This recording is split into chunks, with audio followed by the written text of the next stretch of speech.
Salam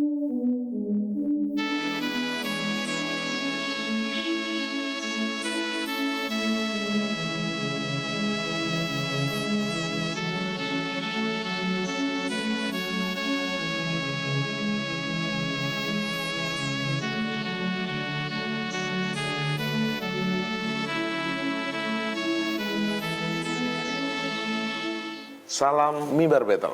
Saudaraku, sungguh luar biasa. Betel adalah rumah Tuhan. Di program ini Anda akan ketemu rumah Tuhan, hadirat Tuhan, dan lawatan Tuhan.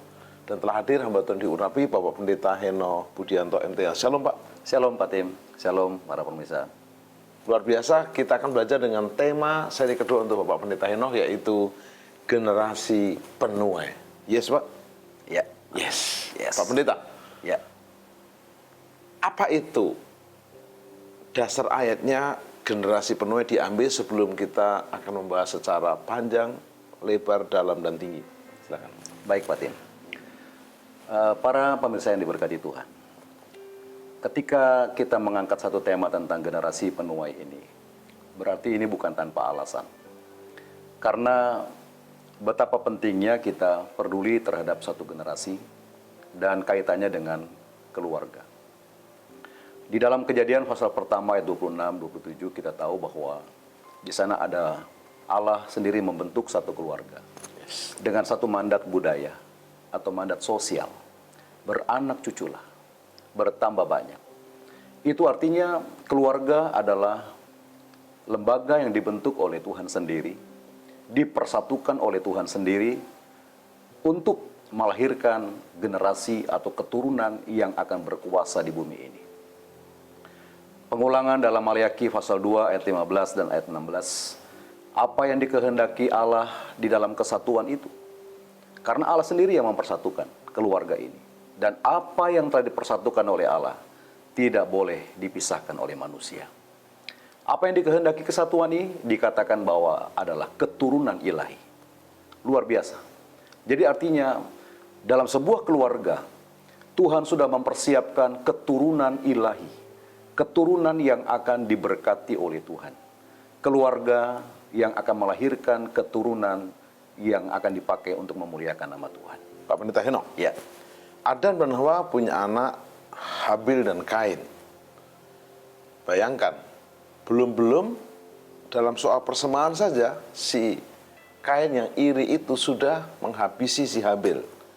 Bagaimana hari-hari ini kita menghindari itu terjadi atas keluarga kita, sehingga keluarga kita bukan keluarga yang pembunuh, pembenci, pendengki, tapi kasih dan menuai. Silakan. Memang ini menarik Pak Tim, menarik untuk para pemirsa sekalian, bahwa memang bagaimana generasi kita akan menjadi seperti apa, itu tidak lepas dari unsur keluarga. Dan kita tahu bahwa kekuatan sebuah keluarga itu adalah kesatuan. Yes. Mengapa saya katakan demikian? Karena memang dikatakan oleh firman Tuhan, Allah yang telah mempersatukan mereka. Itu artinya kesatuan, kebersamaan itu menjadi satu jantung daripada kehidupan keluarga. Nah, ketika iblis berusaha untuk merusak sebuah keluarga, maka hal yang dirusak itu adalah kesatuan itu sendiri. Yes. Ketika keluarga sudah tidak mengalami kebersamaan, kesatuan, maka ini akan sangat berpengaruh terhadap keturunan itu sendiri. Nah, Pak Tim dan saudaraku yang dikasihi oleh Tuhan.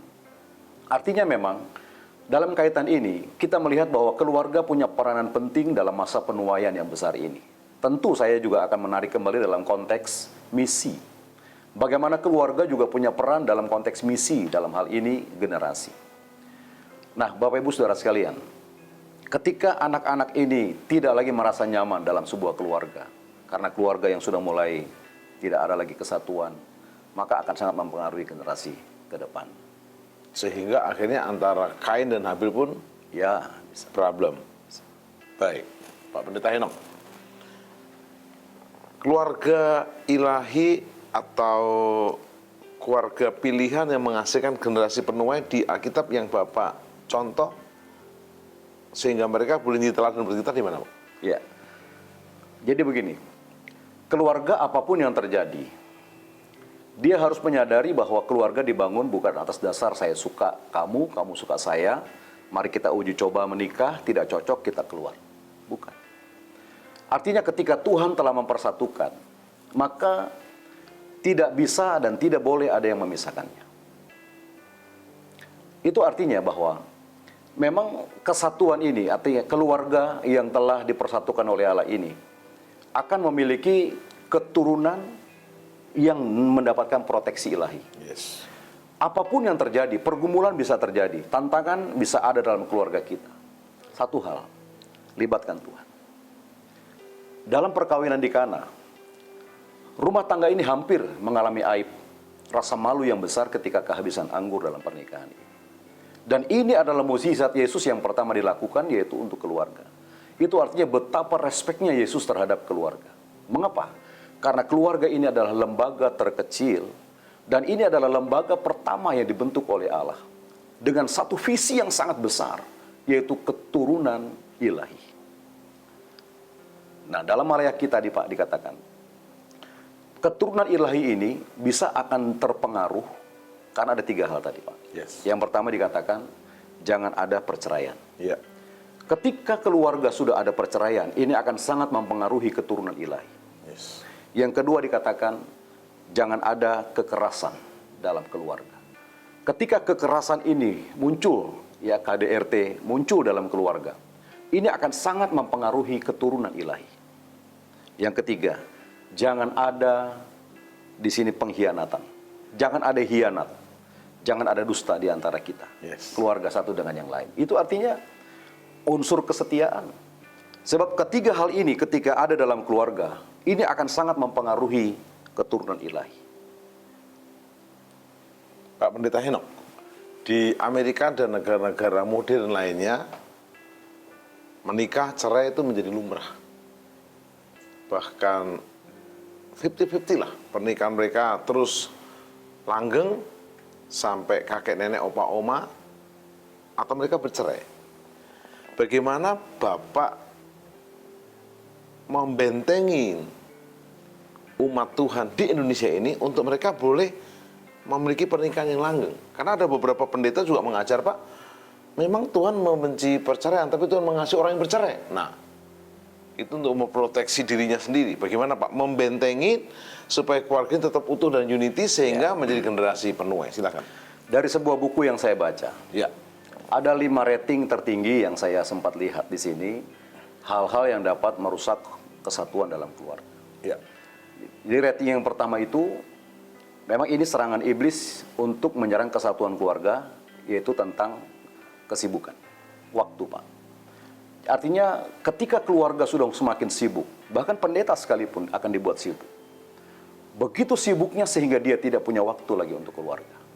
Padahal kita harus memberikan pemahaman kepada keluarga, kepada rekan-rekan sepelayanan. Biar bagaimana keluarga adalah basic, dia yang utama.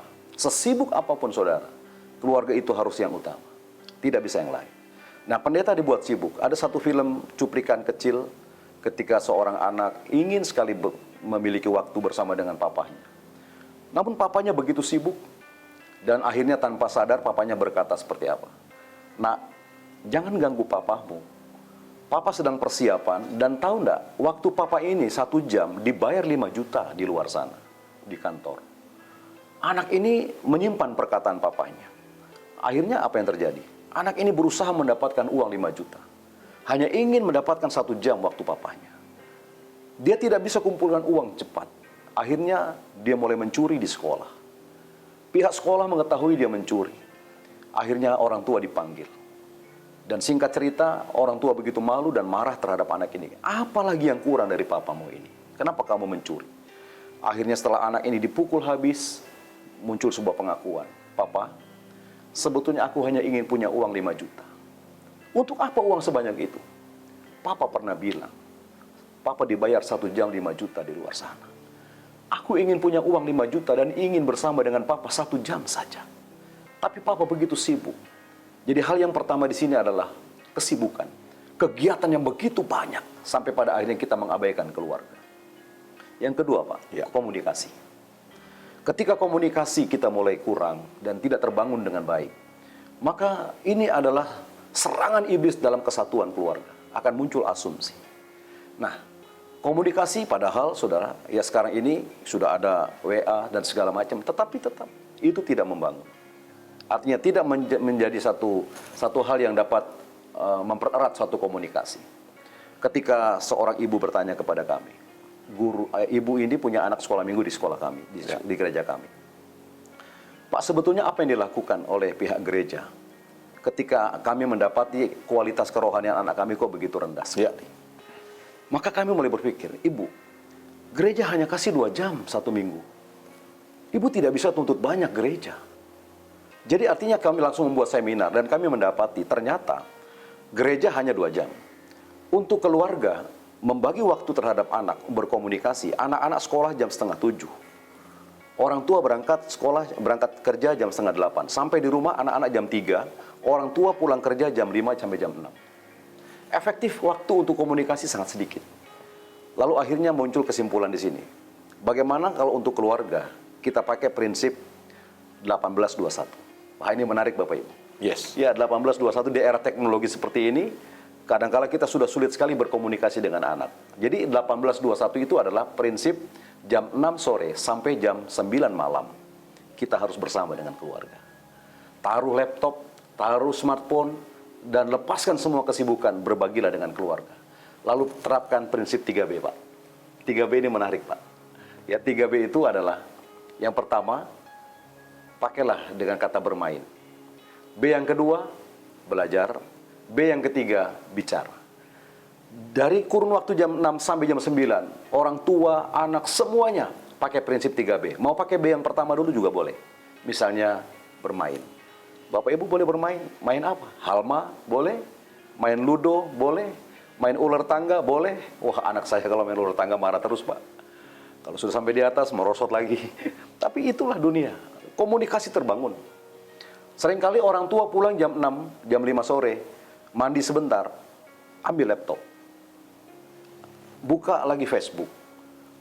Sehingga komunikasi dengan anak sangat berkurang. Dan ini serangan iblis nomor 2 yang sangat hebat. Jadi pakai 3B tadi. B yang kedua, boleh belajar.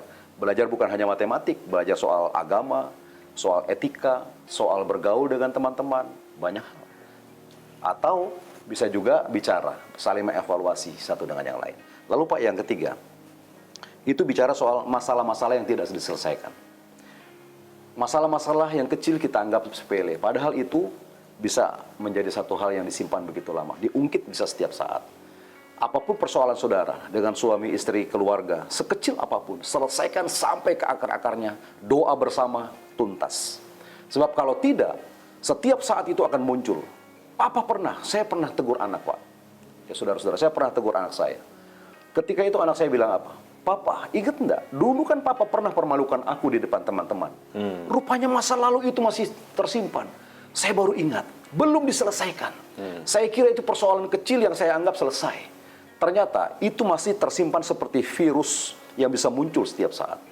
Jadi Bapak Ibu, apapun persoalan saudara, sekecil apapun, tuntaskan itu. Doa bersama, selesai. Dan tidak ada waktu lagi untuk mengungkit-ungkit. Lalu yang keempat, Pak, kekerasan dalam rumah tangga. Tadi sudah ada dalam Alkitab. Dan yang kelima, ini bicara soal perkataan-perkataan yang pedas, ketus, tajam terhadap orang-orang di rumah. Bayangkan, bersama dengan anak, mungkin anak sedang bermain di rumah, tiba-tiba senggol vas bunga jatuh, marah maminya, wah dasar anak kutu busuk, macam-macam. Kata-katanya ini tidak membangun. Kalau anaknya kutu busuk, maminya apa? Nah, itu dia. Padahal Pak, ya saudara, kalau kita mungkin beli kopi, ya, lalu sudah ada kopi, sudah ada roti di kafe begitu. Ketika kita berbalik bersentuhan dengan orang di belakang dan tersenggol lalu jatuh, Pasti minta maaf. maaf. Orang tidak dikenal, kita selesaikan dengan maaf. Tapi ketika anak di rumah dengan tulus, mungkin maminya lagi masak enak, dia lari dari belakang, lompat, pegang maminya, itu masakannya lompat semua. Itu maminya tanpa sadar langsung bilang, ini anak aku, marah. Jadi kata-kata seperti ini. Jadi pakailah kata-kata yang baik, kata-kata yang bijak. Nah paling tidak untuk membekali jemaat, iblis selalu menyerang 5 hal ini. Dari banyak hal, tapi 5 tertinggi ini yang saya lihat. Pemirsa yang berbahagia yang dikasih Kristus, Pak Pendeta Henok menyampaikan 5 rating yang menghancurkan keluarga sehingga tidak menghasilkan generasi penuh. Sekarang Pak Pendeta Henok, 5 hal atau beberapa hal lagi yang membuat keluarga bisa powerful, unity, berkualitas sehingga menghasilkan generasi penuh. Bagaimana Pak langkah-langkahnya? Ya. Saudara-saudara sekalian, di dalam kita berlayar dalam kapal keluarga kita, tentu kita akan banyak menemukan dan ada kita menemukan masalah pergumulan. Setiap kapal rumah tangga kita mulai berlayar dari pelabuhan, tentu kita akan berjumpa dengan yang disebut badai, ombak, cuaca buruk, dan bahkan hal-hal lain yang dapat sepertinya mengancam keberadaan kapal kita. Ketahuilah bahwa kapal yang kita jalani bersama ini itu dibentuk oleh Allah sendiri. Tuhan yang telah membentuknya. Persoalan bisa datang, pergumulan bisa datang, tapi tidak ada kata untuk berceraian. Tidak ada lagi indikasi bagaimana kita mulai merusak apa yang telah dipersatukan oleh Tuhan. Dalam Maleakhi pasal 2 tadi dikatakan, jagalah dirimu. Keluarga adalah anugerah, Pak. Ya. Keluarga adalah kasih karunia yang luar biasa. Artinya ini adalah anugerah Tuhan. Pergumulan bisa datang, tantangan pasti akan ada. Namun bagaimana kita akan tetap membuat seluruh seisi keluarga kita tenang, teduh, rasa damai. Tentu kita harus menjalankan peran masing-masing. Ya. Suami berperan sebagai suami, berfungsi sebagai suami. Istri berperan sebagai istri, berfungsi juga sebagai istri. Demikian juga dengan anak-anak. Ketika kita melakukan hal ini, lihatlah, ada tangan Tuhan yang mengerjakan pekerjaan-pekerjaan besar dalam sebuah keluarga ini. Saudaraku yang dikasihi oleh Tuhan, seorang suami, dia berfungsi sebagai imam, Yes. membawa keluarga untuk bersekutu dengan Allah. Juga dia berfungsi sebagai raja. Raja punya fungsi untuk memberikan kesejahteraan kepada rakyatnya, memberikan perlindungan, memberikan rasa aman terhadap rakyatnya. Itu fungsi raja. Dan juga seorang laki-laki, dia berfungsi sebagai nabi yang akan menentukan visi kemana arah keluarga ini. Kemana dia mendapatkan suara dari Tuhan. Untuk itu seorang laki-laki dia harus mendapatkan suara dari Tuhan untuk menuntun keluarga ini. Demikian juga dengan istri. Dia dicipta untuk menolong visi suami. Berperanlah sebagai seorang istri. Memang sekarang Pak sudah zaman emansipasi. Bapak Ibu, wanita boleh bekerja. Menjadi menteri, presiden, boleh. Tapi ketika kita kembali kepada Alkitab, wanita, mungkin engkau berkarir di luar sana. Kembali ke rumah, engkau adalah penolong untuk visi suami ini. Berfungsi sebagai seorang istri yang senantiasa membantu visi suami ini. Sehingga seluruh tatanan keluarga ini menjadi baik. Dan memang persoalan akan selalu ada. Dan ini cerita Ya. Pak. Ini cerita. Silakan. Ya, ini cerita Bapak Ibu ya. Jadi kira-kira ada seorang laki-laki, Ya.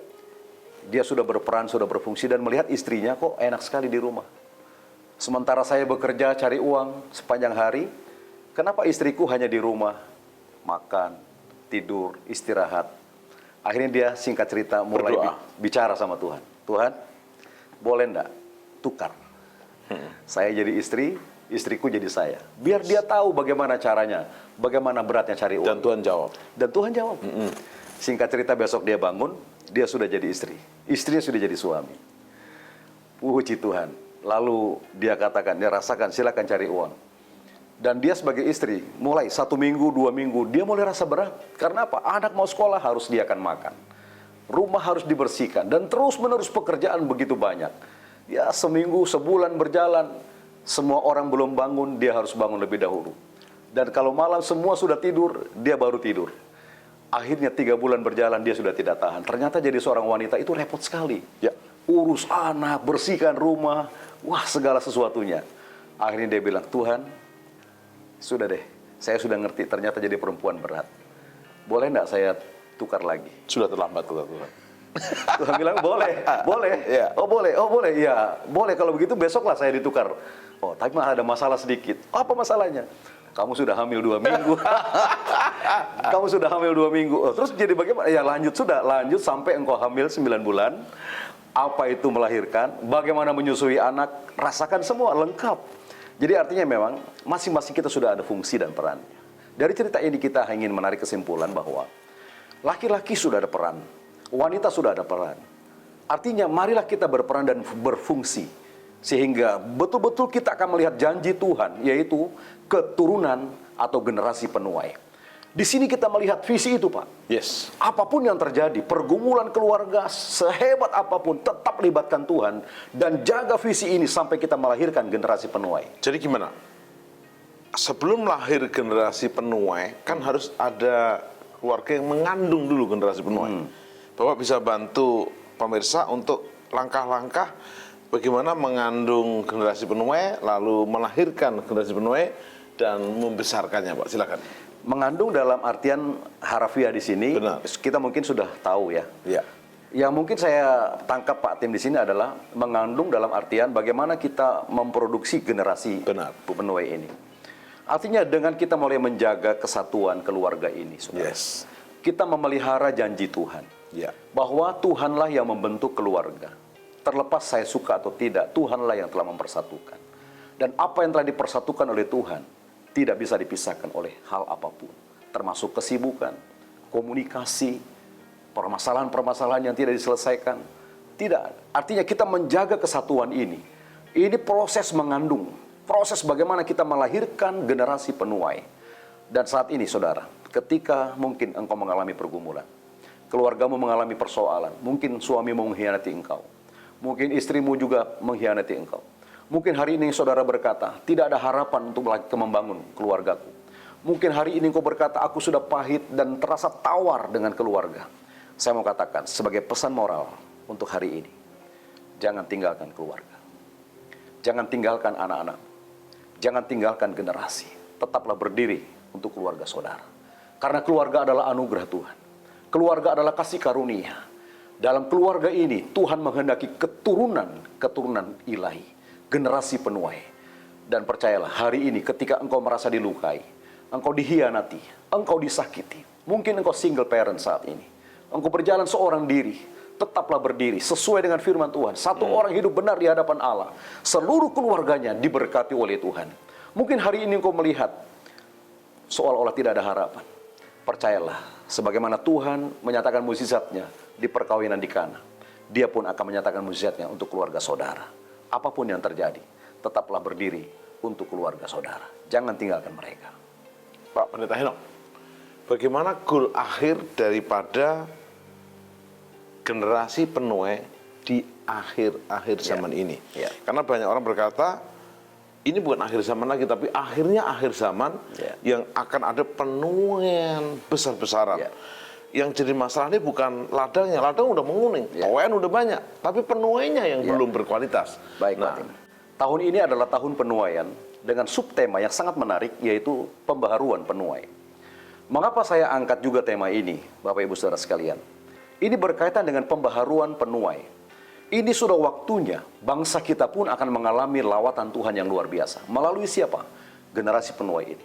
Saya percaya generasi itu lahir dari keluarga saudara. Mereka akan hadir di tengah-tengah politikus. Mereka akan hadir di tengah-tengah para ekonom. Mereka akan hadir di tengah-tengah lingkup keadaan dunia ini. Baik dunia seni, apapun. Ketika mereka lahir, ini janji Tuhan. Aku akan memberkati mereka. Mereka akan menjadi anak-anak unggul. Mereka menjadi keturunan ilahi. Dan saya percaya, goal akhirnya adalah bahwa ini masanya Indonesia akan mengalami penuaian besar-besaran melalui keluarga yang mulai menjaga utuh visi Tuhan, memelihara kesatuan berapapun harganya, dan tetap berdiri atas persoalan-persoalan keluarga saudara, karena keluarga ini adalah milik Tuhan, sampai kita melihat visi itu digenapi.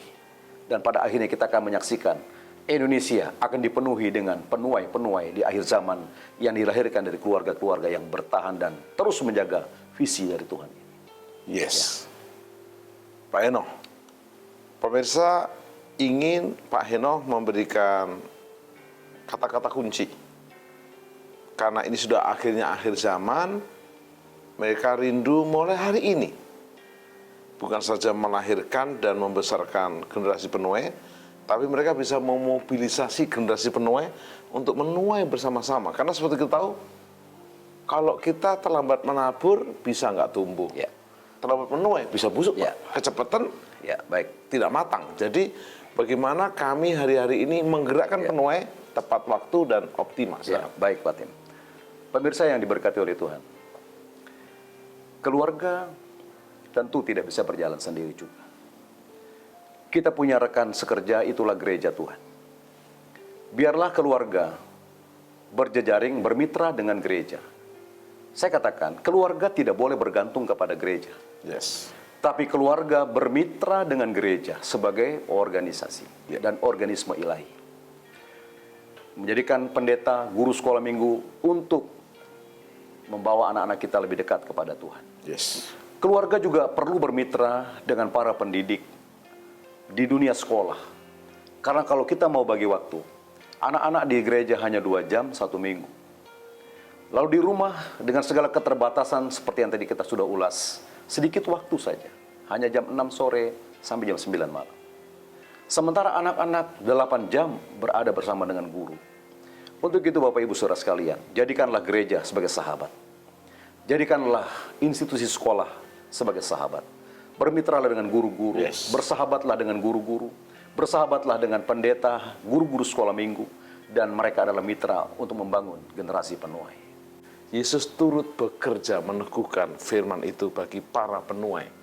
Mazmur 126 mengatakan, orang yang menabur dengan air mata akan menuai dengan sorak-sorai. Buka hatimu untuk engkau tidak berpangku tangan, tapi ayo kita menjadi generasi penuai. Bapak Pendeta yang akan berdoa. Amin. Silakan Pak Pendeta.